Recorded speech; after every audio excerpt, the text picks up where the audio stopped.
An important new alert about the safety of cell phones and the possible risk of cancer, brain cancer in particular.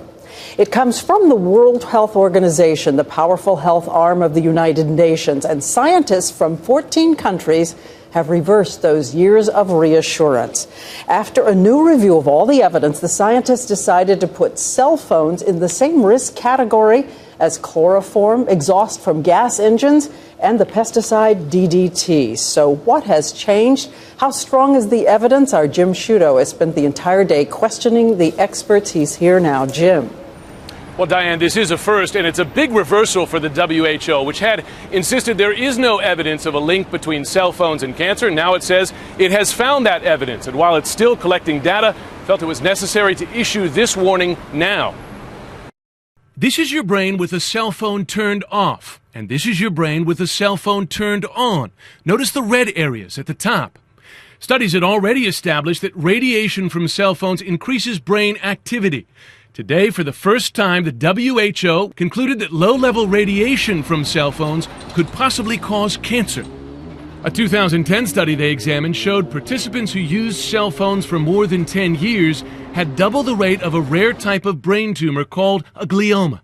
Placing cell phones in the same category as lead and engine exhaust, the director of the WHO's cancer research arm said in a statement, "Given the potential consequences for public health, it is important to take pragmatic measures to reduce exposure." A small but growing group of scientists say that since the cancers involved take years, even decades to develop, there is a need to act now.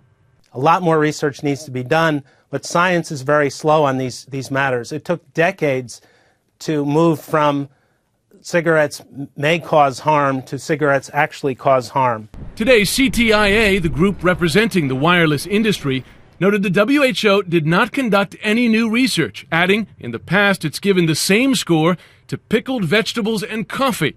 Ellie Marks blames her husband's brain cancer on 20 years of cell phone use, noting his tumor grew on the side of his head where he held his cell phone. Do you wish a warning like this had come out years ago? Oh, absolutely. Had he known, he never would have held it directly to his head, and he wouldn't be dying from brain cancer. No group is recommending we stop using cell phones, but some, such as the American Cancer Society, say those who want to change should consider using headsets or the speakerphone option. We noticed that even some cell phone companies recommend keeping phones at a distance from the body. For the iPhone, 5/8 of an inch, for the BlackBerry, a full inch. We polled dozens of brain specialists around the country to see if they take any precautions themselves, and of 92 who answered, Diane, about a third of them, 27, said they already use earpieces to protect themselves.